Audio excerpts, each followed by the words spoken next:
Welcome back to another podcast of the Rick team. I know it's been a little bit that we've gotten back with you guys to get some information out, but there's been a lot going on the past, I think it's been, a month maybe? Something like that, Shane? A month and a half? At least. I mean, I think the last time we did one was on the boat after the wellness center visit. So that was probably in February. Okay. Yeah. Something like that. We did a quick one.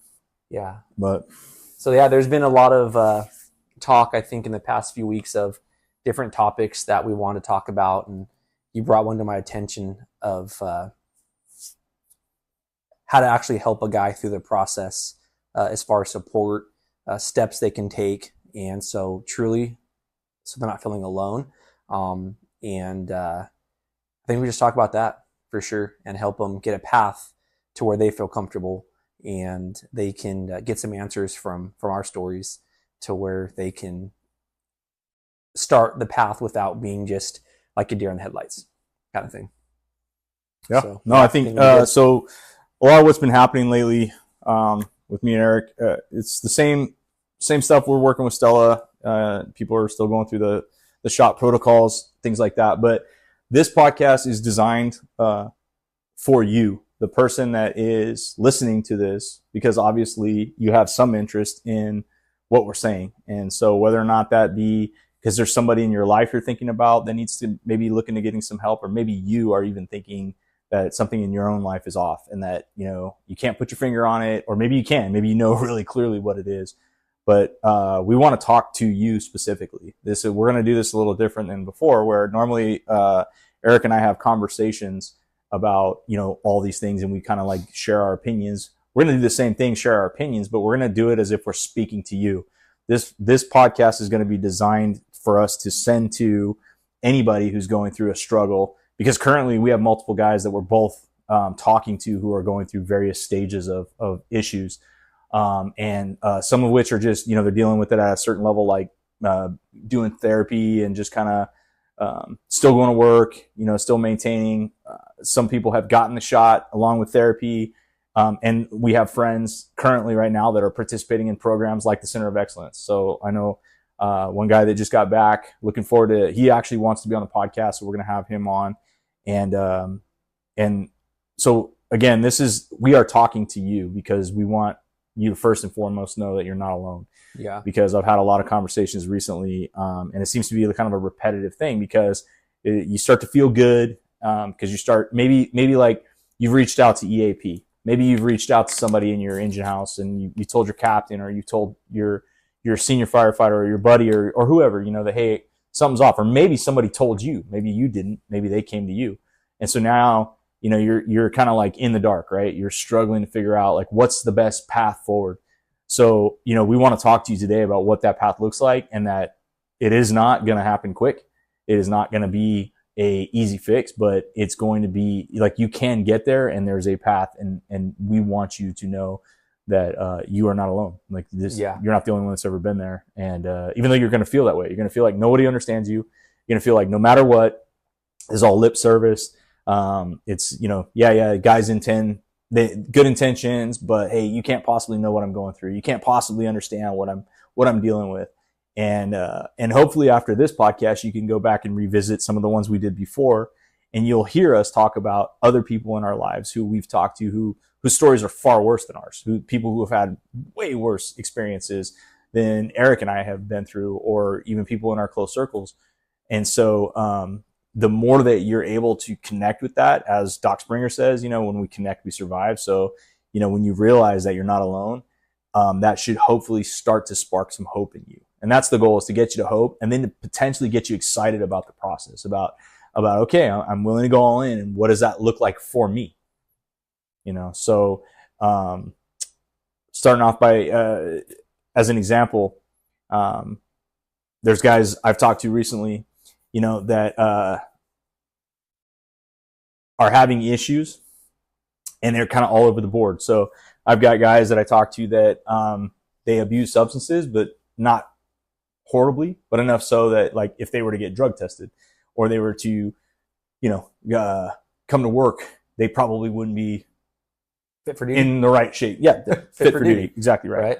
Other guys that have crazy ex-girlfriends, or crazy dating lives that end up blowing up in their face. Guys with sex addictions, that's a real thing, believe it or not. And guys, I've said it before, but when we recommend places like the Center of Excellence, they have a sex addiction program there. They have a whole protocol on how to help people break that and get over it.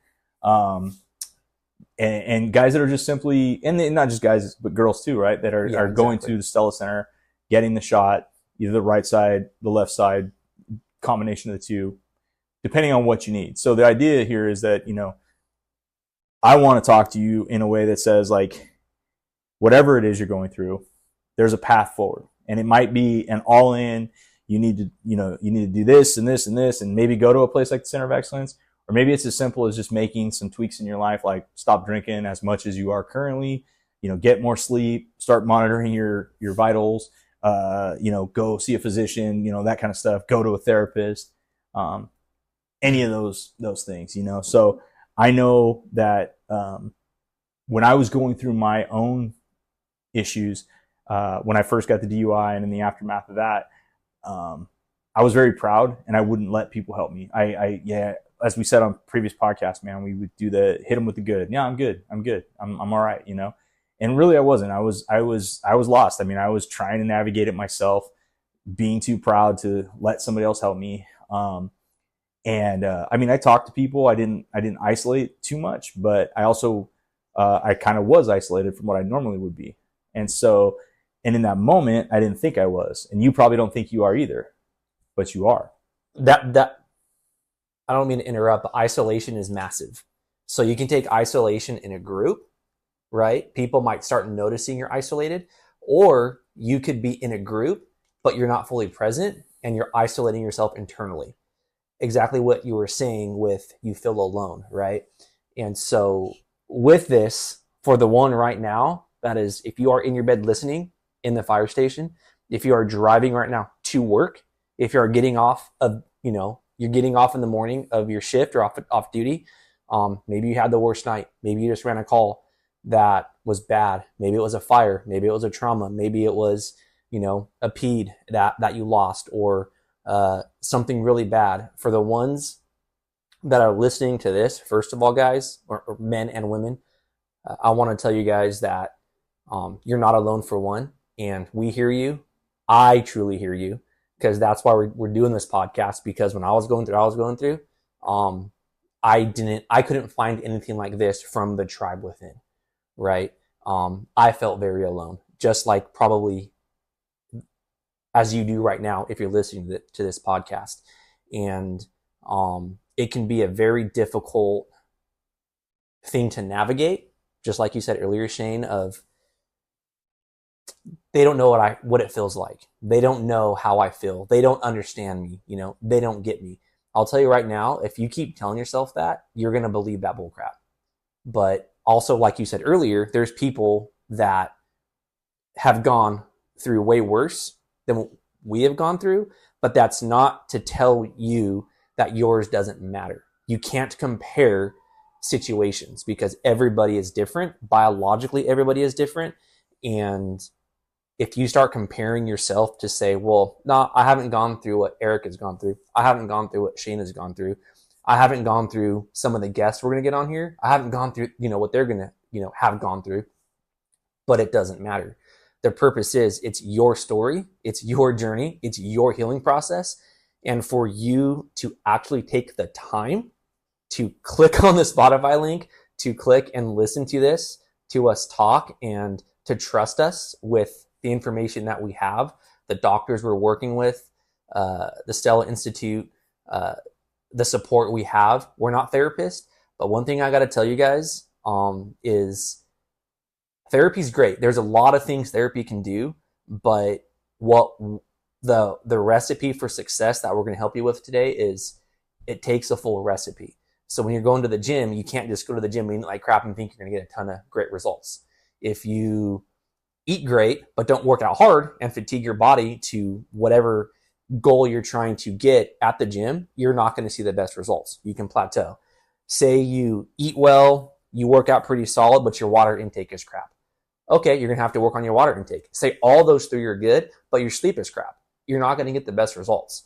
So we're going to help you with the process, because I know when I was going through it, you'd get so many opinions, and a lot of the opinions were from people that haven't been through it.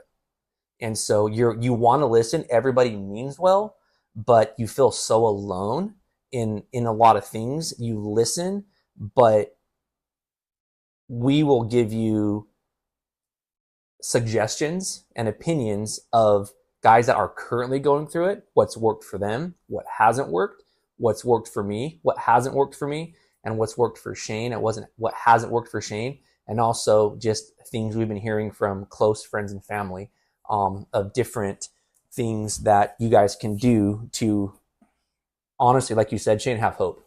Because when you lose hope, man, you have nothing. And to know that there is so much good on the other side through that process, but it's not going to be easy. And I got told this: it doesn't matter what you're struggling with. If it's something small or something big, it's still going to take work. And once you start, it's that old saying, 1% every day, you're going to have amazing, amazing results, right? So if you slowly start picking at whatever it is that's bothering you, maybe it's drinking, like you said, maybe it's porn addiction, maybe it's sex addiction, maybe it's alcoholism, maybe it's you're just not present at work, maybe it's you're not present in your family, maybe it's you have a cheating problem, you lie to yourself, you're lying to others. There can be a lot of victim mentalities that we'll start taking on, or we'll start acting on, because we feel alone. And that your brain is already used to that kind of thinking, and it's used to that victim or pity party mentality. And I'm not saying you're playing the pity party on purpose. I'm not saying you're playing a victim on purpose. I'm saying is it's easy for us to get in that, because that was me without even knowing it. When people were talking to me, I didn't realize that was going on, because your brain is just done. It is literally like, it's like you going for the gym and, your first couple sets, okay, cool, I'm going to do, 6 to 8 to 10 reps. You're good. You get to your one last rep, and like when you try to get that last rep to failure, you literally, if someone's not there, that weight's just going to fall on you. Same thing with your brain. I didn't understand the process of retraining and rewiring your brain to self-talk, to your thoughts, to the daily process of internal self-dialogue, to really how to get out of those situations. Does that make sense? Yeah. Well, so for now, I mean, you're listening to this, and Eric just said a lot of stuff. Bottom line is, one of the things he's talking about is you're gonna have a lot of people calling you, texting you, especially once either you've raised your hand or someone's identified you as somebody that needs to get some help. That's overwhelming. So first thing that we want you to do is try to narrow who your points of contact are. So find out like who the people are that are your direct connections to. You're going to have to kind of chunk this up in almost like ICS, right? Like breaking it into manageable chunks. So you need somebody that's like your emotional support, somebody you can call, because you're going to go up and down in this process, man. Like one second you're going to feel excited about, cool, I'm going to do this, I'm going to do that, and there's a light at the end of the tunnel. And then, as Eric said, your brain's already wired, so this isn't even your fault. But 30 minutes from now, you're going to start feeling sorry for yourself, and then 30 minutes from then, you're going to say like, what the fuck? I don't need any of this. I'm good. I'm solid. Everybody else is wrong. I'm right. It's everybody else's fault that I'm in this situation. It's not mine. It's this girl's fault. It's my wife's fault. It's the chief's fault. It's somebody else. It's not me. And you're in this situation because of your choices. That's the thing you want to try to get yourself to start to understand, because the sooner that you do that, the quicker you can start unpacking all that stuff, get it out of the way. And then you can identify the toxic things that are in your life, to be able to kind of cut that fat out of there. So start off by looking around your tribe and figuring out like, who are your points of contact as you navigate this process? Are you answering the phone all the time with everybody that's going to call you? Are you texting everybody back? I mean, are you worried about what other people think? You have mentioned, or, Eric can talk about this, but Eric was really hung up on that. And that is a very common theme I get with guys that I talk to, is you're so worried about what the guys in the firehouse are going to say. what the guys, you know, in the other shift are going to say, in the other stations are going to say, Other departments, other departments, everything, right? We understand that. Like, Yep. we know that you've been there, or that you're currently there, that you're in that, like, but I don't want anybody to know that I'm going to go to the Center of Excellence. I don't want anybody to know that I had to get this shot in my neck. I don't want anybody to know that I saw a therapist. And that's fine. Nobody needs to know. It's your private, you know, decision to share the stuff the way Eric and I share it, or not. You don't have to share it with anyone.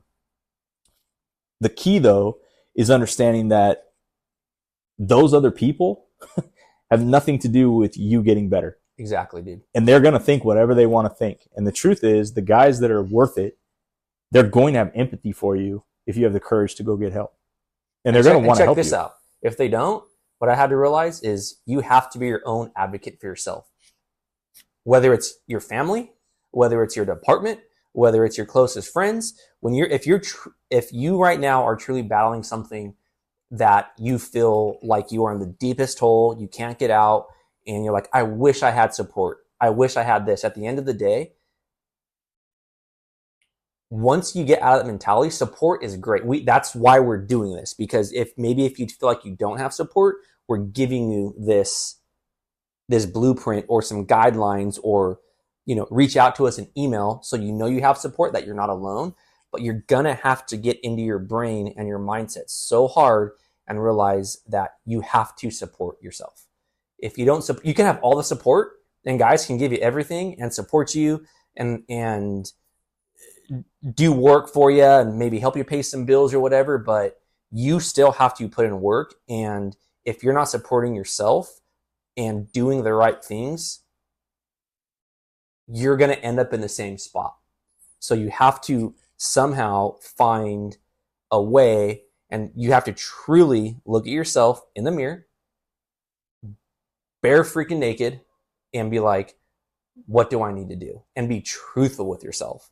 You have to be super, super truthful, because if you're not, nothing's going to change. Nothing's going to change. We talk about the SGB a lot. We'll get more in that, because even as you're doing this, maybe you're the guy like I was, and you're like, I'm doing that. I've got the support. I'm doing the journaling. I'm doing the meditation. I'm doing all these things. I'm going to therapy, and nothing's freaking changing. What is wrong?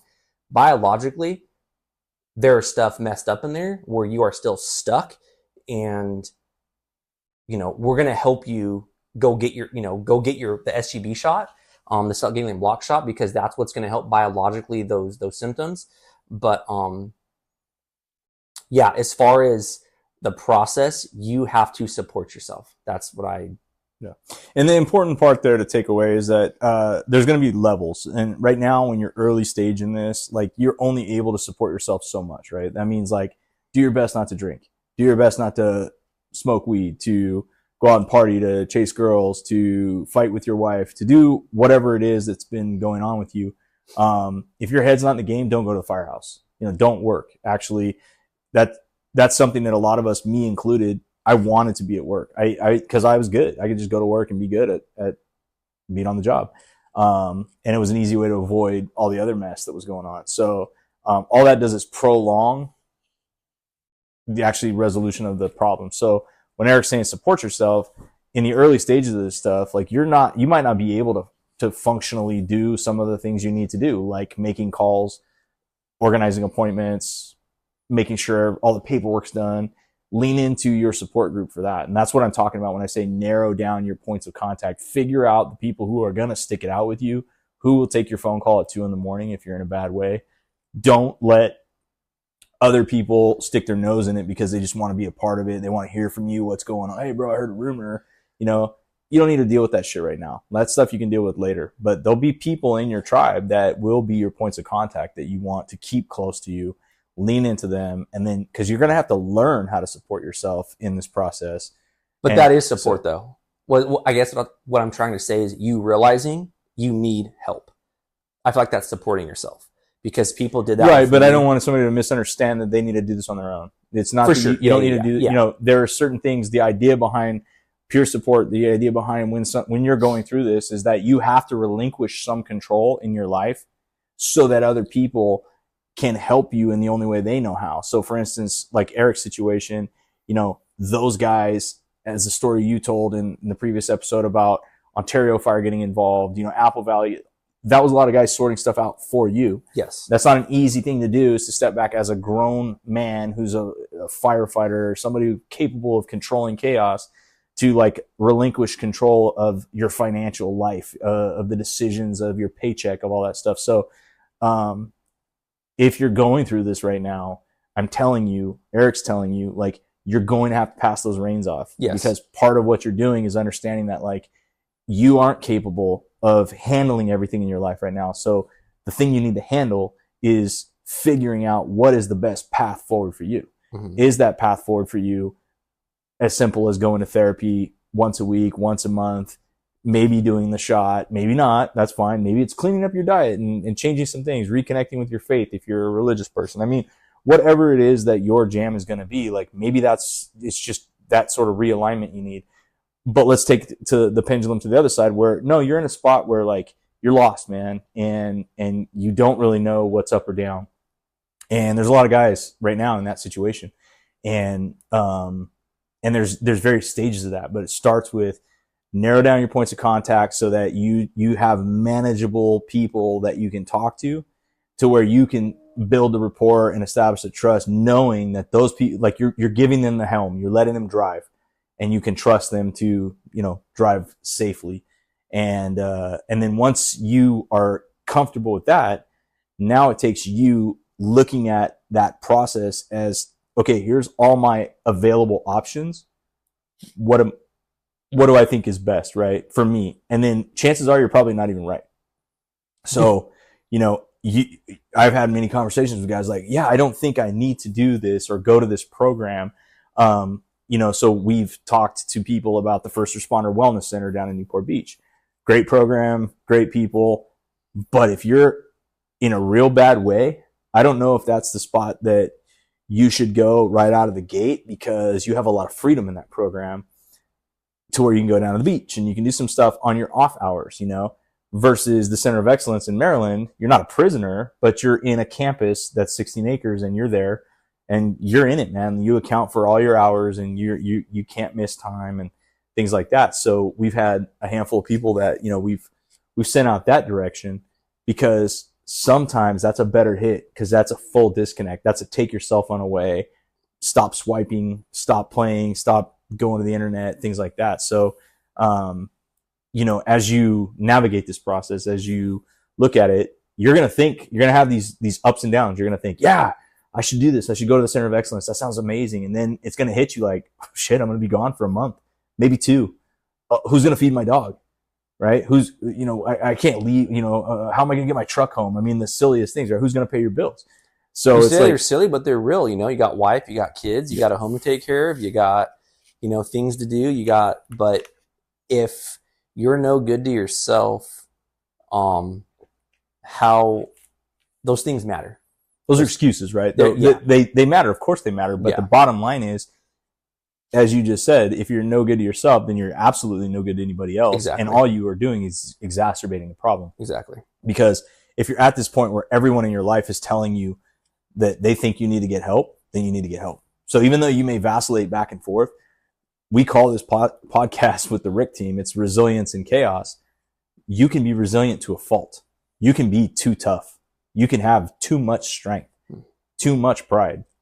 Too much resilience is actually something that can eventually get you killed. Mm-hmm. And so at some point you have to, and that's hard to, it's something that I never thought I'd say out loud, because I always thought that I prided myself in my resilience, that you could not keep me down. And the truth is that this whole process didn't keep me down. It made me a 100 times better version of myself. And that needs to be the goal of why you're even listening to this, why you're even entertaining getting a shot, going to a program, talking to a therapist, whatever it is that you're looking into. This is the first step on that road to becoming a better version of yourself. So this is where, like, this podcast, I want it to be your ace in the hole, that every time you start to have self-doubt, you put this back on, you hear these words again, and you hear me, Shane, telling you, brother, I've been there. I understand. Like, stay the course. Yeah, exactly. You're in the storm right now. No one's steering the boat. Like, you have to stay the course. You have to continue on. There is sunshine on the other side of this, right? And throughout this course, There's going to be people that'll take the helm for you. There's people that are going to, you know, make sure the dog gets fed. Exactly. Bills get paid. Exactly. Right? Your wife will have support from your tribe. Yeah, I mean, however your life is laid out, you know, when you come back, your life will still be there. And the people that matter will be happy when you get back, because they will know that you did this for you and that you're a better person for it. And you don't have to worry about judgment. You don't have to worry about ridicule or like, oh, somebody going to judge me because I went to a facility. You know, it's like, yeah, I mean, some people will, and who cares? Those are the insecure people who probably need it worse than you do.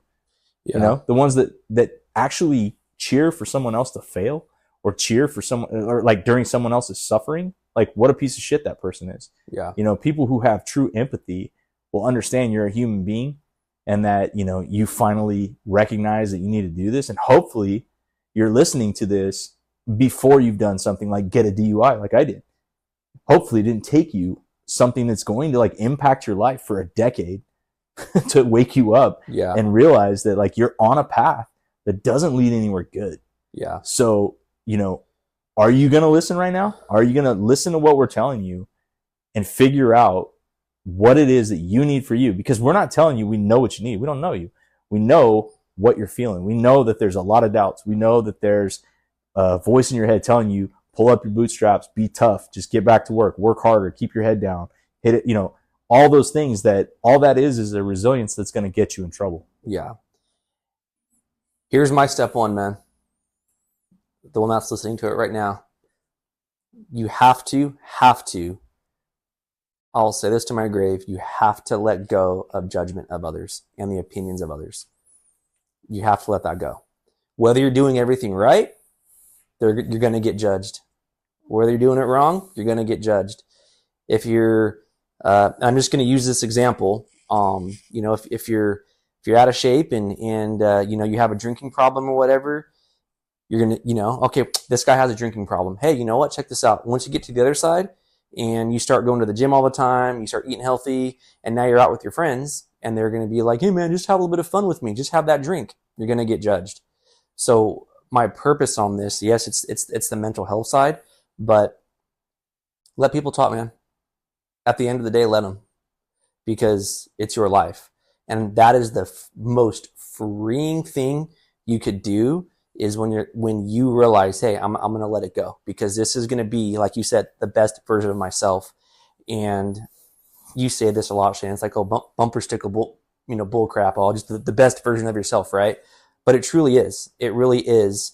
I think in this life, there's so many things. We let the opinions of others and the judgment of others hinder our full progress and our full potential of who you truly are deep inside. And you will only find that, and your path of healing will truly start when you let that go.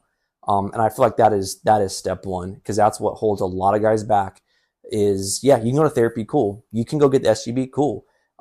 But if you still have that mental block of, well, they're going to, you know, can I still do my job? Are they still thinking, oh, Eric got the SGB, you know, or he went to therapy, or, you know, a certain personality maybe you have that people know or whatever. You have to let that go. And that held me back a lot. I know it's held a lot of guys back that we've been talking to. And the ones that have made some pretty good progress are the ones, I wouldn't say pretty good, amazing progress, are the ones that have fully, they've dove into letting judgment go and accepting where they're at and saying, I'm going to go full on this process, and then listening to our paths and then actually starting it and sticking with it and staying disciplined through that path. I would say if you let judgment and the opinions of others go, that is going to be a huge weight off your shoulders to, go down some, more of the stuff we're going to talk about, I feel like, for sure. Yeah. And as an example to that, as you listen to this, you're obviously listening to us for a reason. So I want you to ask yourself this question. If you're listening to Eric and I, if you know one of the two of us or both of us, do you know that we've both been open and candid about our situations? Do you think less of us for that? Do you not respect the fact that Eric went to a program. I went to a program. We both have participated in a needle in our neck Yeah. for a shot that essentially resets the sympathetic nervous system. Do you have judgment towards us about that, or do you respect that? Do you think that what we're doing is good, and that having humility to share with other people and be vulnerable is important? So, because if that's what you think, if you do feel that way, like you do feel respect about that, that's how people are going to feel about you once you've gone on your journey and you've become this best version of yourself. So when you come back from this dark place, people aren't going to judge you. They're going to admire you for what you've done. And it's not that you're doing it to get the admiration. That's not why Eric and I are doing these things. But understand that that's a human thing, is when you're humble and vulnerable, people have empathy and admiration and respect for you. And it's not something that happens overnight, because it's definitely a process that you're going to have to go through. And that's after your first step of letting go of the fear of the judgment of others and what they're going to think of you. The next step is, again, finding those points of contact in your tribe that you can trust, that you can put on the different paths. You're going to have somebody that's your emotional connection, your friend that will let you talk a bunch of crazy shit and go through all the emotions that you're going to go through. That's how you were with me, man. The middle of the night, right? Let people blow off steam. And then you need your guys and girls that are going to be on point for all the administrative stuff and the paperwork and phone calls and appointments, and then you're going to need your advocates within, let's say, because we're talking to firefighters, your union. Are you trusting your e-board, your president, your members to have your best interest in mind? And are you also keeping in mind that you got yourself in this situation? These people are helping you, but like, you're also making their life difficult. You're adding stress to their life. You're adding problems, which is okay, because we want to help each other out.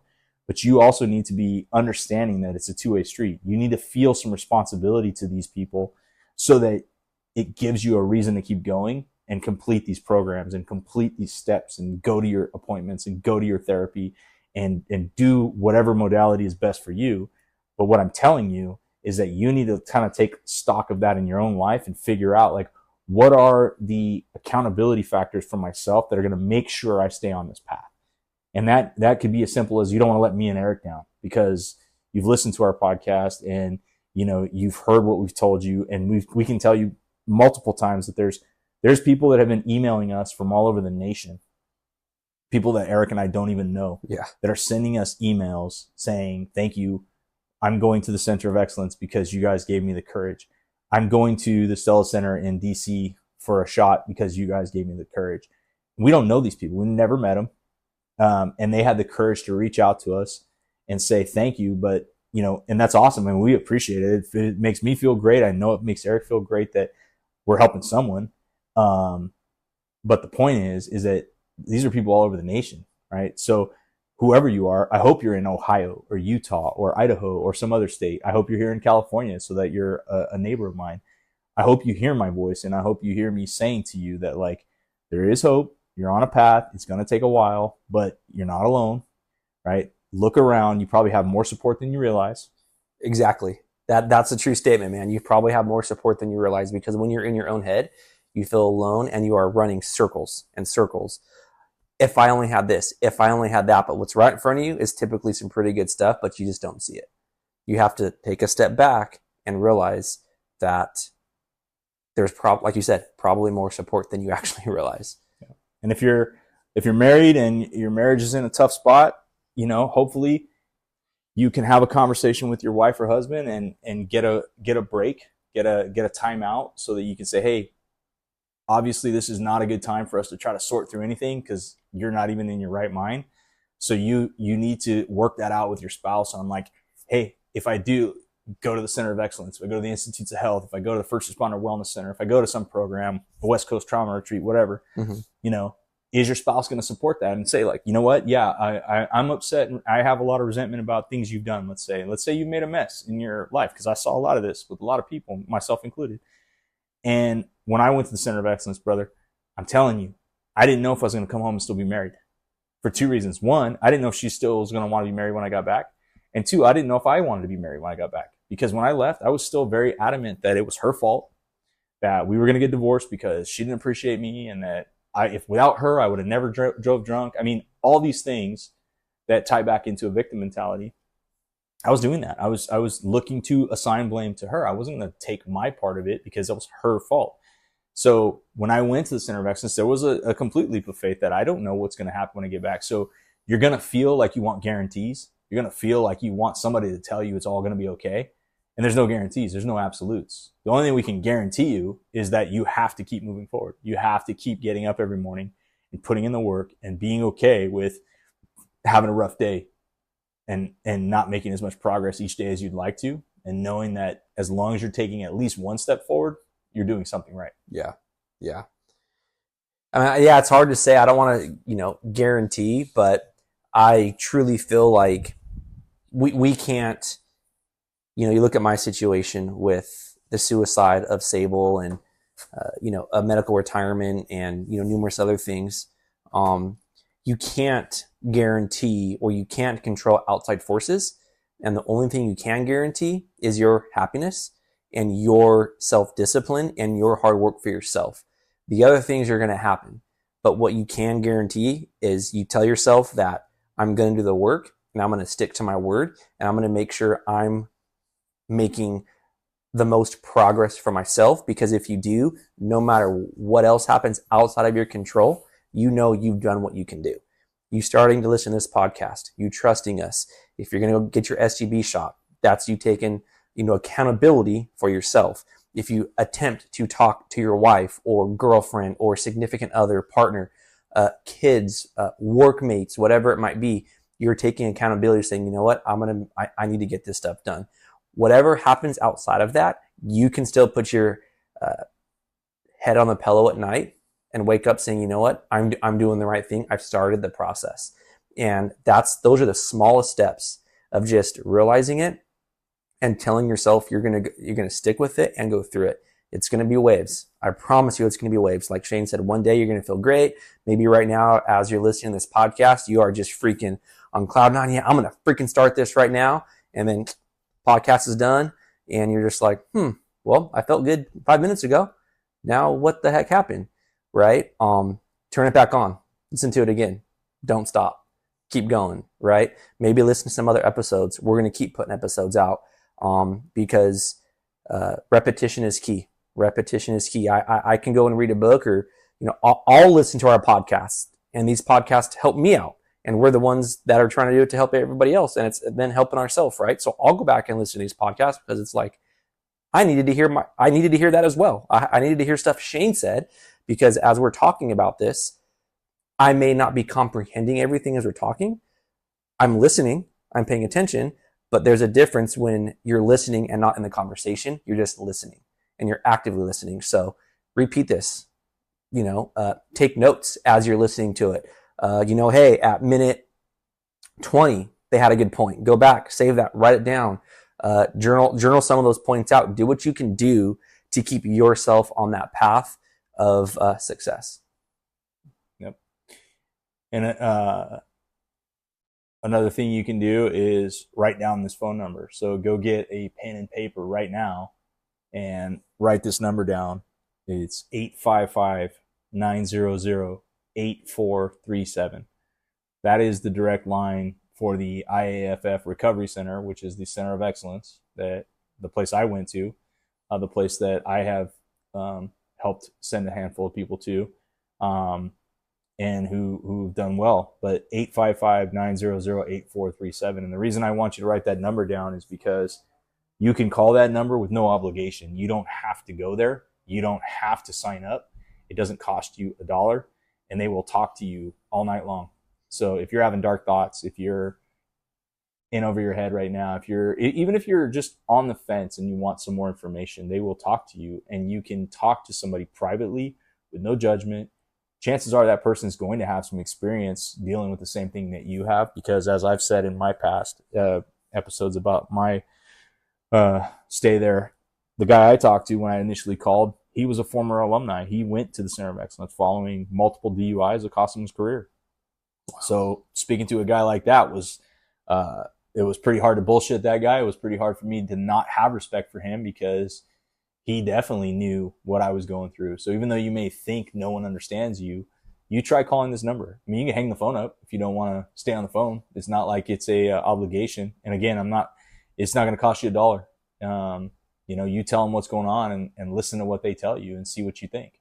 But again, it's a resource that you can use. And 2 a.m, you're doing what Eric's saying. You're listening to the podcast again and again, and it's still not helping. Call this number. Mm-hmm. You can call it multiple times. I know people who have called and talked to them all night long. They've never gone out there. Yeah. They just leaned into it on particularly dark days. Yeah. That brings up a good point, Shane. I'm going to say, here's another number for the Newport Beach First Responder Health and Wellness Program. 760-519-1540. So that's another number you guys can contact as well to get a hold of someone to get this process started as well through the Newport Beach First Responder Health and Wellness Program, if that's the one you want to do. That one, like Shane said, is a little bit more open, and you're not going to be, what's the term you use? You're not going to be in jail per se. You're going to have a little bit more openness, but we're just trying to give you guys some resources so you have a path. Maybe if you feel like you're embarrassed to talk to someone right now, maybe even a close friend or someone at the department, you just feel a little bit like, I don't want to do that. Well, then here's some other options you can do that can maybe help you get more courage, or maybe some more self-respect for yourself to be like, it's going to be all right to go get the help. And they can then help you down that path as well, because maybe the department doesn't know what to do, right? These centers have a lot of contacts. If you call the Center of Excellence, right, they can maybe start helping you with the paperwork for insurance. They can start saying, hey, we'll get this person involved. We'll help you with this. What insurance do you have, or what department do you work for? When you call the First Responder Health and Wellness, they'll do the same thing. Okay, what's your insurance here? We'll take care of that for you. So we just want to get you guys, down the path, or get you guys some contact information to where maybe, like I said, you're embarrassed to go to your, management or whatnot. At this point of where you're at, and you just want to you're kind of trying to feel the waters of what's out there, and then maybe go to HR or management as well. So the number, once again, for Newport Beach is 760-519-1540. And as you continue forward in this process, it's important for you to set goals that are realistic in your mind. And if you're a person who it looks like is on a trajectory that you're going to need to go to some place to be able to disconnect and get away, at least for the program I went to, when you graduate, and this is Shane, I'm talking about the Center of Excellence, if you go to that place and you graduate, you get a challenge coin. You get a little bronze IFF recovery coin that has has a prayer on the back. It talks about, that I'll accept what I can't change prayer. Bottom line is you got to make yourself a commitment that you're not leaving that place till you get that coin in your hand. Don't waste your time. Don't waste everybody else's time by making false promises, getting on a plane, flying all the way out there, working for a week or two, thinking that you got it all figured out, and then get back on a plane and fly home. That ain't going to work. Yeah. Like, this is an all-in commitment for yourself, and you need to get out there and follow through, or call the First Responder Wellness Center down there in Newport. Get down there, go through their full program, whatever that takes. 40 days, 50 days, 30 days. Could be 90. Who knows? Nobody knows. It depends on what you're going through, man. Don't seek any sort of comfort in other people right now. Don't try to date. Don't look for the girl that's going to make you feel good right now because you met her and she's a nice girl, and hey, maybe she's the nice girl you've needed to straighten you out. It ain't going to happen. All you're going to do is wreck that chick's life, right? And vice versa. If you're out there as a female, no dude's going to fix you right now. No relationship's going to fix you right now. So, once again, all the things you've been doing have gotten you to where you are right now. So unless you make at least put everything on pause in order for you to invest in yourself, as Eric called it, put support into yourself. Yeah. You're spinning your wheels. That's all you're doing. And if you're getting on this path, nobody's saying you have to do these things, but make this call and call the center, call First Responder Wellness Center, call the Stella Center, or, get a hold of us. We'll put a referral in. Then it's free for you to do your intake, and you can at least see what it's about. No commitment, no guarantee, nothing. You still get to make the decisions when it comes down to it, but you got to at least get the doors open and make the contacts and set up the appointments and go out and figure out, what's out there. Because another path that I want you to think about is, if you are a firefighter listening to this, is this a work comp thing, or is this going to be something you burn your own time for? So that's another whole philosophical discussion that this is where you want to have your savvy union leaders, captains, chiefs, people that you trust that are in leadership roles, who you're able to hand the reins over to, who can kind of drive forward getting a work comp claim approved if this is a job related, trauma injury. Because as we've talked about before, PTSD is what they call it, but most of us have PTSI. We have a post-traumatic stress injury. So your brain is injured, your injury can be healed. The sooner you wrap your mind around that, like pun intended, the better you're going to be. And so if you recognize you have an injury, if you tore your knee at a fire, the department would take care of you. They would pay for your knee surgery. So if your brain was maimed in the service of the public, like, the department will take care of you. It might not go super smooth at first, right? You've heard Eric's story. Bottom line, it all got worked out. They have to figure it out, man, right? Because so it's like, if you're on a fire and they're investigating, right? They're investigating, how did the injury happen if you're on a fire and you hurt your knee or your back or shoulder or whatever, right? And you've got witnesses there. Oh, it's pretty obvious, right? Oh yeah, no, that injury is obvious on the job. How do you determine, is it a job related injury? Is it an off duty injury kind of thing? Is it, what is it? So it's going to be a rough process with, the mental health side or the brain side of this, but lean into the process, and they will, like Shane said, it will get taken care of, and it will get ironed out. And it's not going to be as easy as most places. I don't know how it is for you guys up in Fresno, but if it's an job or on duty injury, it's workers' comp that day. More than likely, guys, that's probably not going to happen. If it's a mental health thing, it may or may not, depending on your department, depending on different things you guys have in place. But if it is, heck yeah, right on. That's great. If it's not, like in my case, it wasn't. It took almost 4 months for it to get accepted. So I was using some personal time. Guys were willing to donate some time for me. We just had to figure it out. Everything got ironed out, but that is going to be a stressful time if that's the scenario if that's the scenario you're in. But it will get worked out, and it will get ironed out for sure. If you let the process be what the process is going to be, you do the documentation, you're open. And like you talked about prior, Shane, is being vulnerable and actually saying, hey, I need some help. And, it is truly an injury. And that PTSI is a lot easier to accept than PTSD, just how we talk to ourselves, a disorder or an injury. When you have an injury, it's going to be fixable. I feel like when you have a disorder, you're like, oh, I'm just going to have this for the rest of my life. So the way you talk to yourself matters. And when you're like, hey, you know what? I got an injury. I'm going to take care of it, and we're going to start the process. Know that it will be okay. That I can tell you for sure. I was on the brink of wanting to kill myself. I almost did. And I thought there was no way out. But like we've talked about before, you have to take those small steps daily and let the process be what the process is.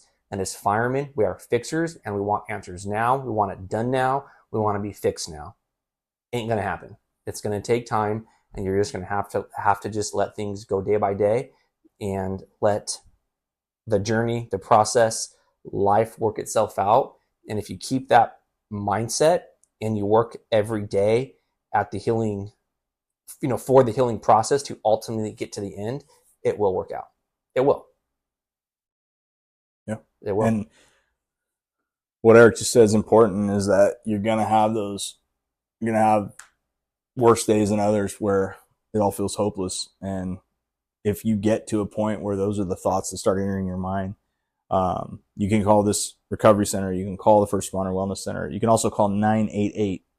If you just type in 988 and hit send on your phone, that should connect you to a mental health crisis hotline, which I believe the people that answer are supposed to be trained professionals on dealing with this kind of stuff. It's a local therapist has recommended that to us a handful of times for some of our members that have been in crisis. So 988 is a number that you should know and use if you need it. And again, you can use it every day. Just call it and get connected so that you at least have a person to talk to.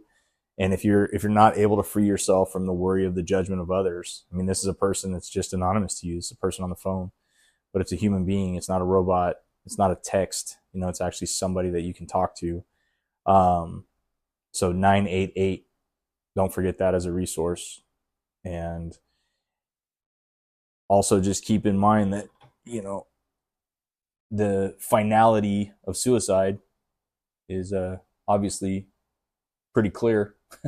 There's no going back on that. So I think it's normal to feel hopeless when things feel like this, when it feels like you've done stuff that no one's going to forgive you for, that you're so embarrassed about that. How will you ever face people again? And depending on who you are and, where you're at in your life in terms of, are you a husband? Are you a father? Are you a mother? Are you a captain? Are you a senior firefighter? I mean, whatever your positions are, there's always a reckoning when there's problems and there's consequences to actions, but it's probably worse in your head than in reality.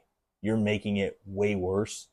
And when you finally face all those consequences, like some of them will sting, but they're not going to completely destroy your world. So there's no reason to give up.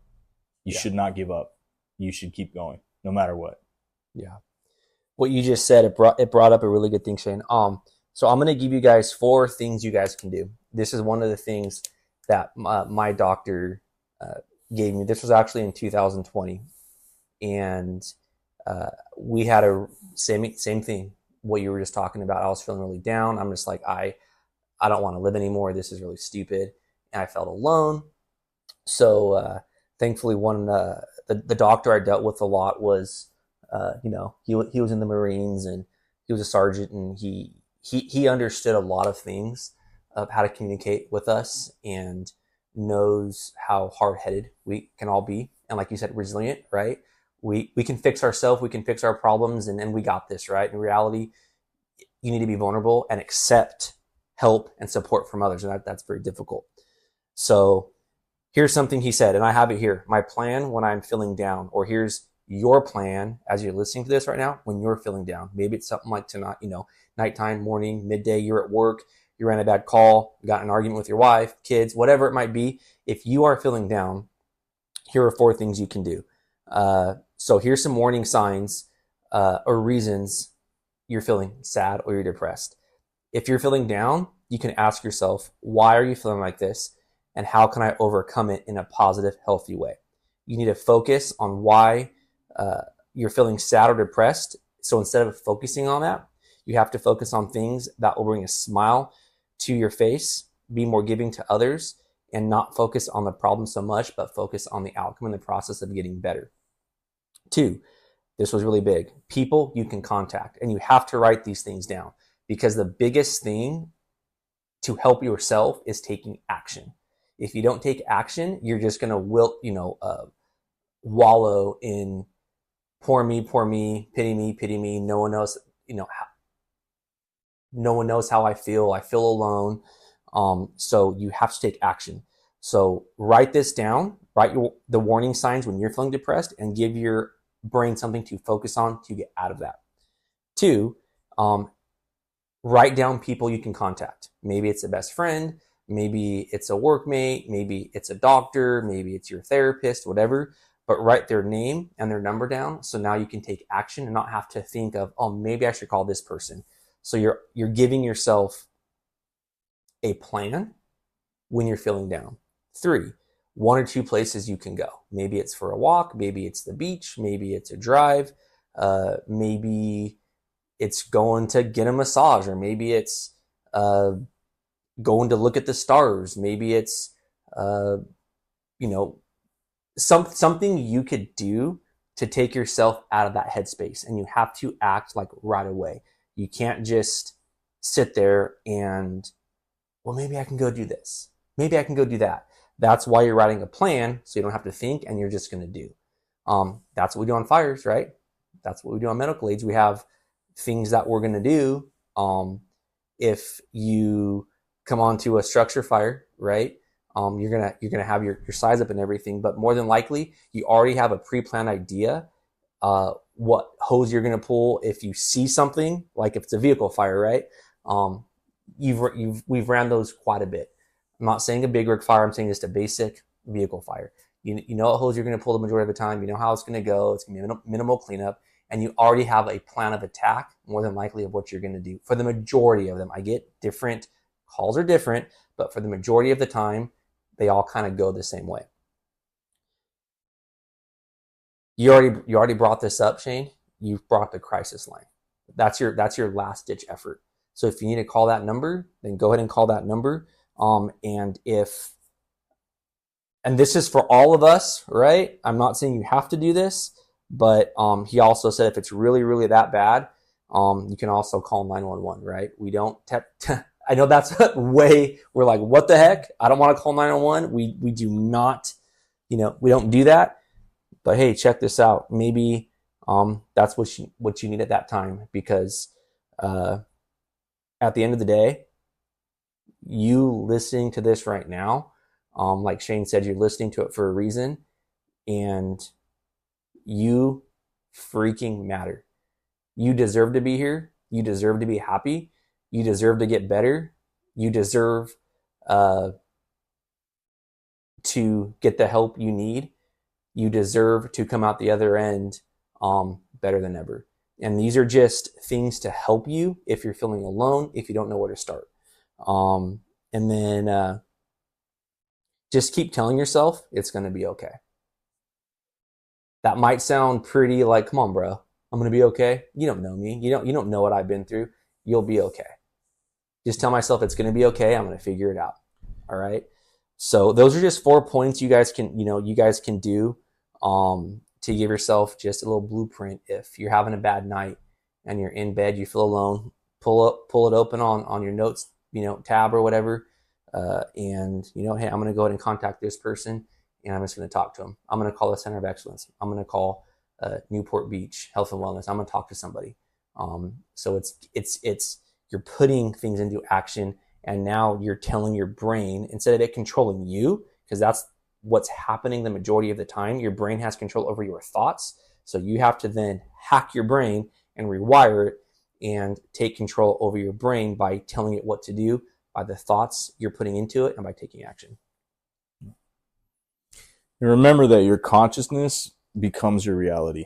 So whatever you focus your thoughts on every day is what becomes like true in your life. So if you're constantly telling yourself it's going to be okay, if you're constantly bringing yourself back into positive thoughts, like eventually that will become the new norm for you. It's really hard at first, because especially if you've been caught in a cycle of negativity, or if you're surrounded with negative, toxic people. So that's another thing, is taking kind of a look around and seeing like who's in your immediate circle, and are they actually contributing to you making any progress, or even starting the process of, getting help, or are people barriers to that? Because, unfortunately, some people, they want other people to suffer with them. They would rather, because I'd rather you sit on the bar stool next to me and drink with me, so I'm not drinking alone, right?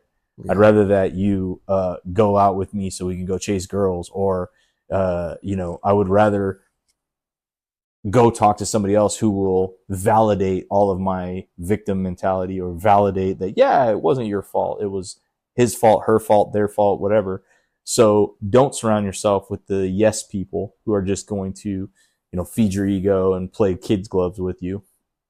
Understand that a lot of people in your life aren't going to know how to help you, and that they're going to say things that are going to hurt you. They're going to say things that are going to maybe set you off, scare you, intimidate you. Come on, a lot of times that's just a tough love that they're trying to give you. They think they're doing the right thing, but they don't understand the state that you're currently in, and that you can't even receive that kind of like feedback. So that's the points of contact. That's what I was saying at the very beginning. You just mentioned it as your second point. It's like who your contacts are matter. So it's like, who can you bump every time those things happen that can help you realign yourself with your true compass heading so you can get back on track and minimize the time it takes you to recover from any sort of like little hiccup as you cruise through this process. So the bottom line is that, if you're listening to this, chances are you're probably at the very beginning of your journey on this whole mental health awareness / journey, recovery, all these fancy terms that most of us hate. I know I hate it. Triggers and recovery. I mean, I still laugh sometimes at myself when I think that I'm in recovery. I'm like, because I've felt recovered from the next morning after I got the DUI. I didn't feel like I needed to recover from anything. I was like, I felt normal. I felt like just go back to life and go back to work and do the things I normally do. But the truth is, I mean, I needed to change, and I did. And part of that change is that I am still doing daily mindfulness, paying attention to things. I use my sauna. I do my stuff that is healthy for me. I don't drink. I haven't drank since the night I got my DUI. I have a counter on my phone. I look at that periodically. I don't look at it every day. I mean, I take pride in the fact that I don't have any desire to drink, but I'm also not driven wholly by that. Maybe you need to be, just you find your own way. And another thing I've heard recently for some brothers, and I'm talking to you, man, if this is you right now, this job maybe isn't for you. If that's how you're feeling right now, don't make that decision right now. Get through this process first. Take a pause. We call it a tactical pause on fires, right? Let's take a tactical pause and reevaluate what we're doing before we re-engage. Well, take a tactical pause right now. Don't go back to work.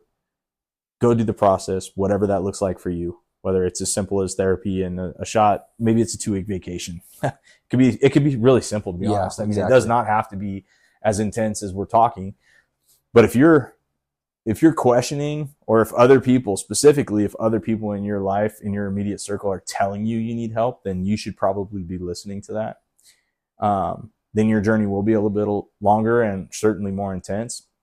Get through that first, then make those decisions with a clear, focused head on, is this career for you? Chances are you're going to find that it is, that you just need to go and get a break, get a reset, heal that injury. Once that injury's healed, you will be a better firefighter, whatever that looks like. Yeah. I will say that there are brothers I know that have left the fire service after leaving the Center of Excellence, after coming home, going back to it. They just decided it wasn't for them. And I still respect those guys. I don't have any less feelings about them. I don't think they're failures. I don't think that they weren't tough enough, or they couldn't hack it, or whatever. They made the best decision for their own mental health.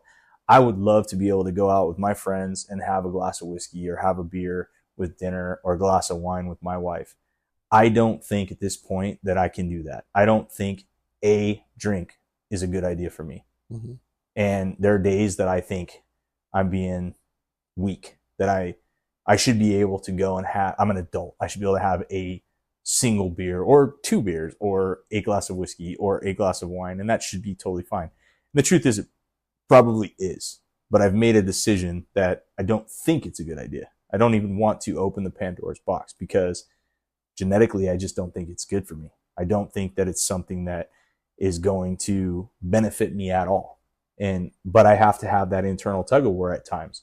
It's not because I have a desire. I don't have this overwhelming want to go get shit-faced. It's more of a control and probably ego that drives me to want to just be able to say that I could, right? More than anything. But the truth is, I've reconciled it but I still struggle at times. There's times where I think in my head, like, you know what, I probably could, but then I immediately catch those thoughts. And I've said this before, in our podcast, but as Eric told you, when you're thinking about these things, if you can remember these 3 things on your thoughts is catch it, check it, change it. Catch that thought the second it starts up, like, oh, I could have 1 beer, catch it right away, and then check it. No, you don't need it. What do you need a beer for? You don't need a beer. You're fine without it. Like, you don't need something to alter your state of consciousness, especially not at this point in your life, right? And then change that thought. So change it into like, what can I replace with I need a beer? I need to go get my sauna. I need to go to the gym. I need to drink water. I need to eat a healthy meal. I need to stretch, do some yoga, go get in the ice bath, watch a movie, go to the massage, pick your poison, but don't pick the real poison, which is alcohol. And I'm just using that as an example. Could be weed, could be anything, right? Could be porn, could be, it could be the gym. I mean, you could be addicted to something like that. So there are healthy things we do that are also addictions. So finding a balance is a super important part of this process for yourself. But the point that I'm driving at on this one for you is that you have the ability, these thoughts never go away. When you get the shot, they're always going to be there. You're always going to have doubts. You're always going to have problems. You're going to have stupid people you encounter in life. You're going to have disappointments. You're going to have love. You're going to have hate. You're going to have anger. You're going to have all these things that periodically pop up throughout your days. That's reality, man. That part will never change. So if you're looking to go live in the land of Oz, that ain't going to happen, So, but if you're at this point, you're still with us after an hour, you're still listening, like, go, man. Get on the plane. Go to Maryland, let them lock your phone up in a locker, disconnect, be in a bubble, give yourself a month away. You'll never do that again in your life. And what an amazing opportunity for someone, in ours, like first world problems, right? Yeah. War all over the world and people living in famine and everything that we know. And it's not to diminish your problems. Your problems are legit. Your problems are real. As Eric said at the very beginning of this, don't compare. Whatever you're going through is real. And it's real for you and it's intense, but there is a light at the end of the tunnel, but you have to keep going. Yeah. And if it's not as intense as calling the Center of Excellence, going to Maryland, first responder wellness, IOH, calling a therapist, maybe you're like, man, I don't need all that, but I know something's off and you're trying to catch it in the beginning. Start giving yourself, a path to, when I say healing, like Shane said, it's these words of journey, self-healing and empowerment or whatever. Start writing. How many classes do we all take, right? How many tests do we do, to become a fireman? You promote to engineer, promote to captain. There's things we need to do to train for the next level of life, the next job, the next whatever it might be you're trying to accomplish. At this point right now, you're trying to accomplish your internal healing. So there's things you need to do for yourself, and only you truly know that. I like what you brought up, Shane. I said it earlier with people are going to give opinions, and they mean well, but they may not know how to help. I want to reiterate, that's what I meant. I wasn't talking, they're going to give it opinions, don't listen to them. It's, you said it well, is a lot of people didn't know how to help me. A lot of people may not know how to help you right now as you're listening to this. That's okay, right? Because that's okay. So you need to, like I said, be an advocate for yourself, a supporter for yourself, and understand that, you have to, I just totally lost my thought. Sorry, guys. I just totally lost my thought. But you have to understand that people aren't attacking you. Yes, it's literally like that. Especially in our job in the fire service, we have a very high level of expectation for one another. So when you do stuff that lets your partners, buddies, crew down, there's a reckoning that goes with that. They're disappointed in you. They want to know. And so they are clear-headed right now, and they would want somebody to kick them in the ass like a coach and say, hey, Eric, Shane, quit being, what's your deal? Why are you isolating? Why are you angry? Why are you this? Why are you that? Why are you drinking? That's not helpful. Yes. But they don't understand that. And that's what I meant. And that's all you mean, is it? But yeah, what Eric's saying to you, the person listening right now, is that people aren't attacking you. It may feel that way because your sympathetic nervous system's on overdrive. Yes. And you're constantly seeking, your brain is looking for threats. That's all you're doing. Yeah. And you don't even realize it. You're hypervigilant. As you listen to this podcast, chances are you're hyper aroused, you're hypervigilant. You're even in your own mind is like, is Shane and Eric talking about me? It's like, yeah, we are, but we're talking to you, not about you. And we're talking to you in a way to try to let you know that this is all normal. It feels wrong. It feels off. It feels like you're going crazy. You feel like your mind is splitting. You feel all these different things, and every bit of it's normal. That's what I'm saying. Even if you're considering leaving the fire service, it's normal.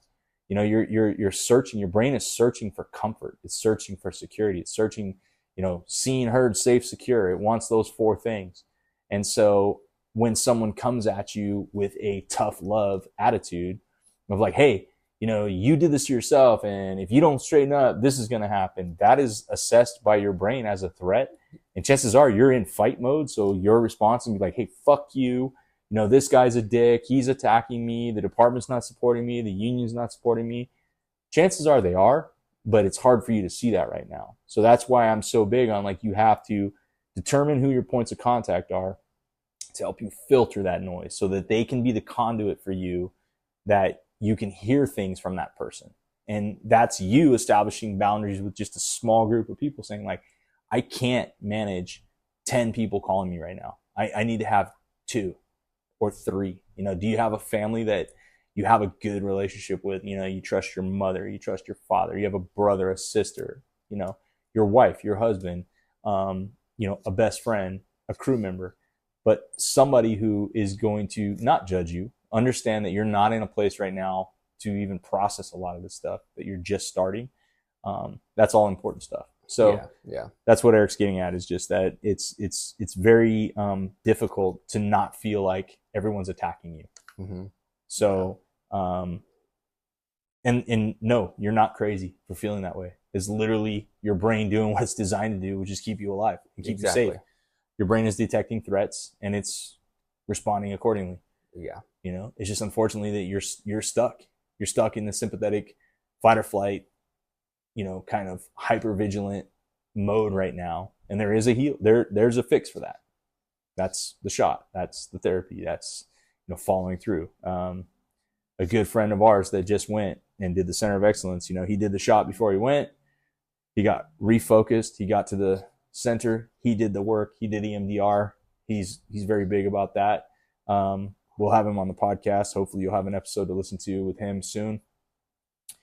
But lots of different pathways to get kind of to the same destination, which is, healthy again. Yeah, for sure.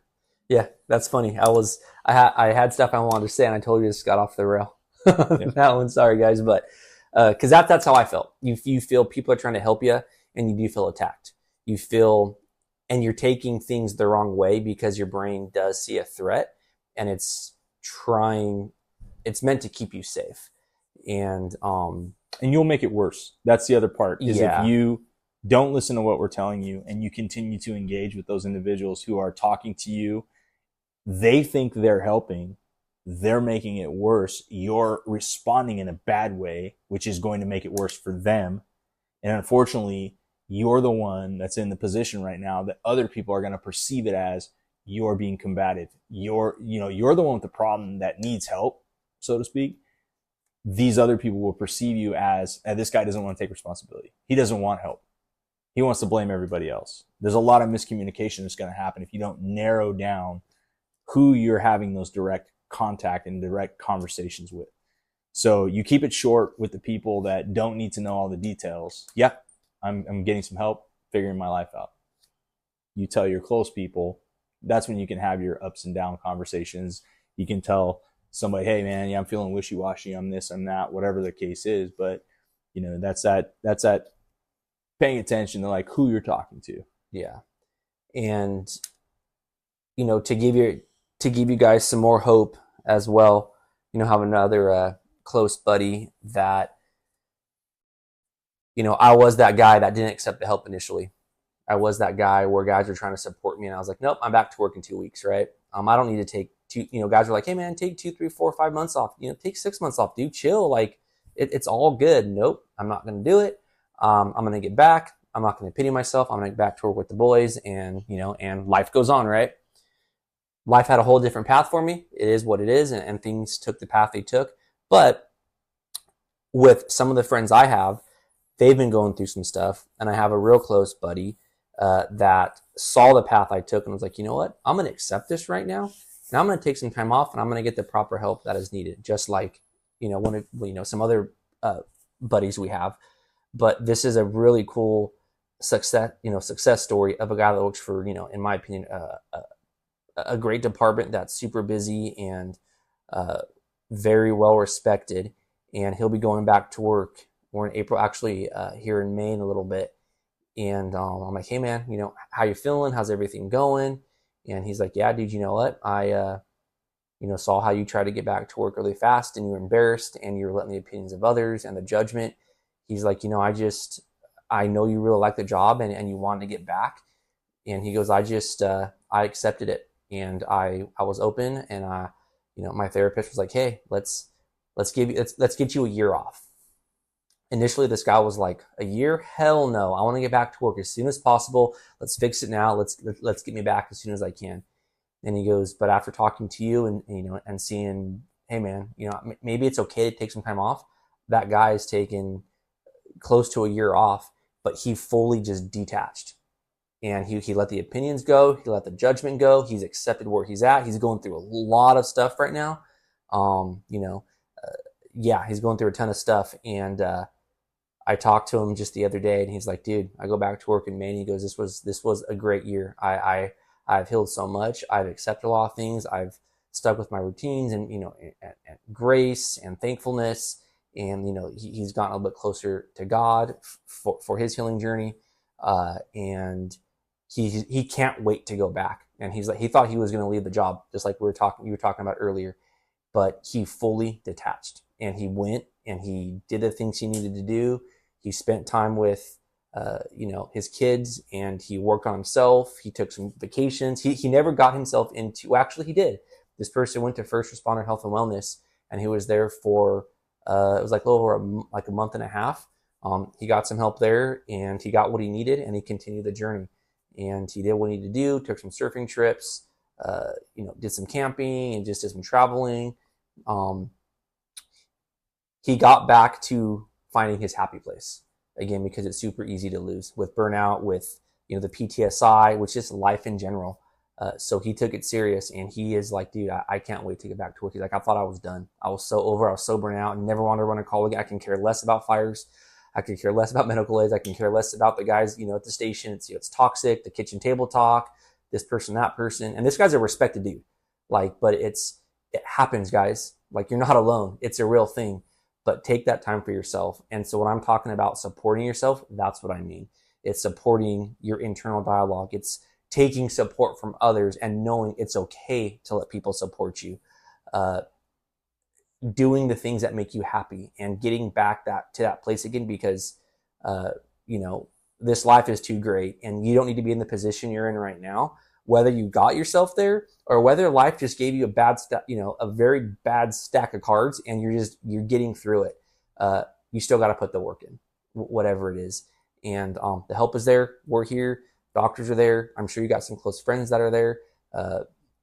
And hopefully your department is proactive on this stuff, and they're able to support you. If not, reach out to us. We'll get you, to the right places you need to go. But like I said, there's some really cool success stories when guys actually take the personal accountability and accept the process and let the judgment and opinions of others go, and they come out so much better. And they're like, I'm so glad I took that time off. Maybe it's not a year for you. Maybe it's 2 months, 3 months, 6 months, whatever it is, but accept that. Accept, I'm going to do this for me right now, for my family, for my kids, for the job, for whatever. Accept that process, and do not have it in the back of your head of, I have to rush back. I got to get back. Let it go. Let it go. Just do what you need to do, and the right thing will happen, and you'll get back when the time is right. And that's how you heal your brain, because we are in that hypervigilant state. We are used to changes right now. I got to fix myself. I got to fix myself so I can get back and work, right? That's good, but in this style of healing and of treatment and of the process, you have to give your brain the proper nutrients it needs to heal. And you can rewire your brain. You can help those neurotransmitters out by, we're so busy in the fire service with getting up at night, with the calls are running, with bringing order to chaos, with, split second decisions to save a life or property. And that's how we're making decisions for ourselves and our brain. Okay. So the way to do that is to slow down and accept where you're at and let the process be what it's going to be. And I promise you, if you do that and you don't rush it, you will probably heal a lot faster than trying to rush it. So just let it be what it's going to be, and the right thing will happen. With whether it's staying on the job, whether it's staying with your partner, maybe it's not. Maybe you guys got to go separate ways. Whether it's getting a retirement, whatever it might be, if you let the process work and you don't have, as long as your outcome is for you to be better and to heal and to thrive, not to just survive, the outcome will be the right thing. That's what I got. Well, last thing I'll say is right in line with what Eric just said, was the time frame for you on this is an unknown. You don't ask for a guarantee. Don't ask for how long is this going to take, or what am I supposed to do this or fix this or whatever, because that question is so different for the answer is so different for everyone. So what you need to do right now is tell yourself that, go back to your rookie year. Go back to the excitement you had when you got to go to drill school and you were excited for rookie school, drill school, whatever your department calls it. But basically, when you first get hired and you go through training, that academy seems like it's going to last forever. It seems like it's so long, like 4 months. Oh my God, how am I going to make it 16 weeks? And it's just grueling, and it's studying and uniforms and, physical, PT all day long, all that stuff, right? We know that. But how fast did rookie school go for you? And how fast was it before you were a senior firefighter or an engineer or a captain? I mean, this career flies by, and so will this process that you're in right now. I just filled out today my 1 year survey from my stay at the Center of Excellence. I've been home about a year and a week. I was home a week ago, was my 1 year anniversary from returning from the Center of Excellence. So, or week and a half, 2 weeks, something like that. But basically, beginning of April was when I returned, when I got the shot, when I returned, I graduated, I got that coin and got my paper saying that I completed the program. I got on the plane, I flew home to my wife. That was a year ago. Feels like it was yesterday. And at the time, it felt like it was going to take forever. It felt like, when I got a DUI, I thought, oh my God, like what? This is horrible. It's going to ruin my life. It's going to cause me all these problems and blah, blah, blah. And I've already been to court. I've already, suffered the consequences of my actions. I mean, there's still some that are going to impact me for a while, but they're nothing that is overwhelming. It's like I said, it was the monster's bigger in my head than what's really going to happen. So whatever damage you've done in your life, in your job, in your crew, in your home, chances are you can repair it. Chances are there is a light at the end of the tunnel, and it's not as bad as you're making it. So remember that, as much as it seems like you're looking at Mount Everest right now and you'll never get to the top, you're going to be at the top before you know it, and you'll be on your way down. And then you're going to kind of look back like, wow, I can't believe that happened so fast. So relish, as weird as this may sound, like relish this opportunity. Mm-hmm. Actually twist this in your head into like an exciting thing. Yeah. An exciting opportunity for you to really like battle your demons, for you to conquer that summit, whatever metaphor works for you, but change it in your mind right now as to, you know what? I'm excited that I even have this opportunity, that I haven't done anything in my life that precludes me from doing this. You're not in jail.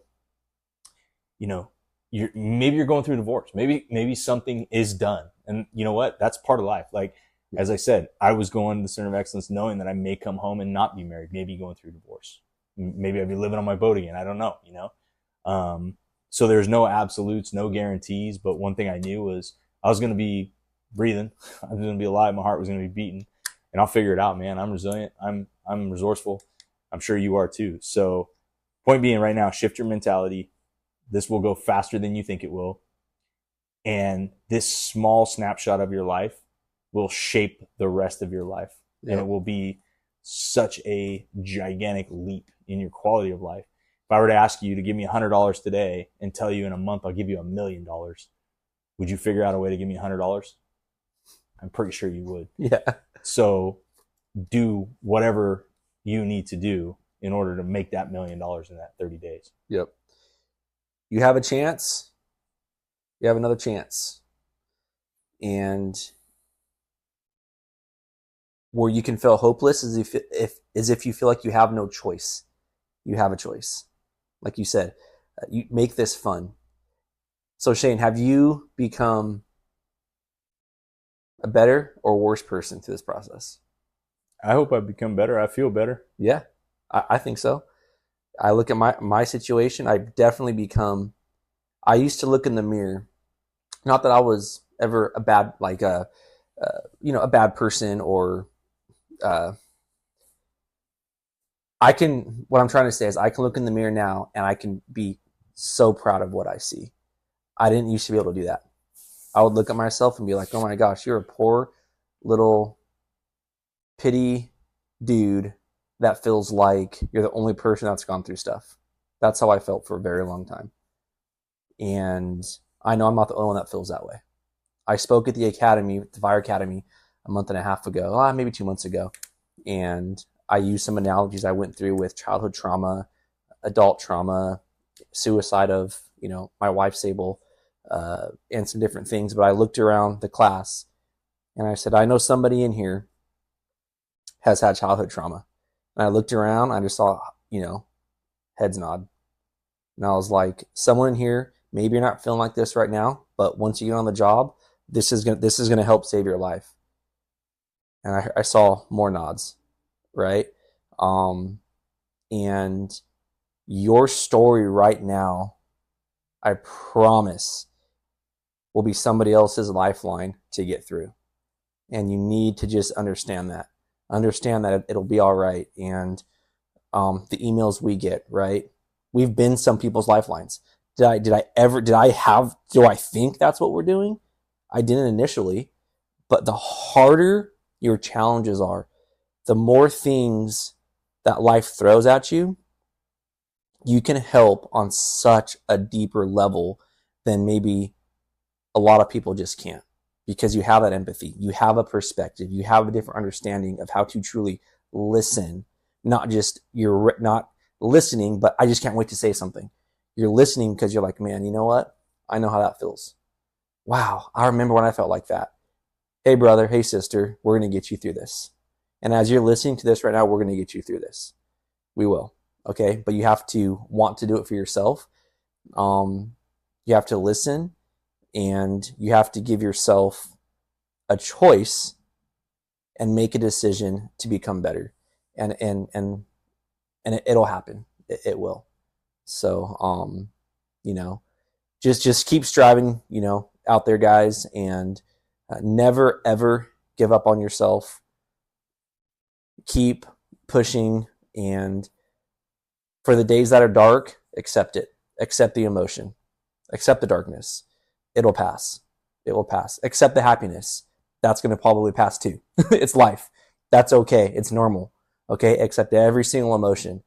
And understand that you are going to become so much stronger through these challenges, and you're going to come out the other side and you're just going to be, if any women listening to this, you're going to be a beast of a woman. You're going to be a freaking savage of a woman if you already aren't. It's just going to become better. If you're a man, you're going to become a better husband, a better communicator, a better lover, because most men can't communicate. Right? We just can't. I've become a better communicator through this, man. So just understand that this work will pay off. It truly, truly will. And just keep putting that work, and don't give yourself a rushed timeline. Give yourself a path to success of where you want to be, but know that that process is where you're going to grow, because the end goal is just the end goal. Where you really grow is through the process, and that goal is going to get reached no matter what. So don't just look at the end goal, accept that process, and know that that goal is going to get reached. And that's where your true growth is through that process. If I said, hey, okay, here's the center of excellence, here's the shot, here's everything, you're magically fixed. What have you learned? What have you had to overcome? You just got magically fixed, right? You didn't really learn much. You reached that end goal right away with really no work. So where you become stronger and more powerful is through that process. So yeah, hope you guys enjoyed it. Reach out to us. What's your email, Shane? Mine's a ricfirecaptain@gmail.com. Cool. And mine is epadgettcoaching@gmail.com. Remember that when you're feeling like no one cares, you got two dudes that don't even know you that just spent an hour and a half recording this podcast for you. Yeah. We specifically sat down to record this for you, because if you're listening to this, there's a good chance we sent it to you, whether it was directly to you or to somebody you know to share with you. We did this for you. Yep. Because we care and we want you to get through to the other side. Yep, for sure. Awesome. Well, yeah, keep killing out there, guys, and we'll see you soon.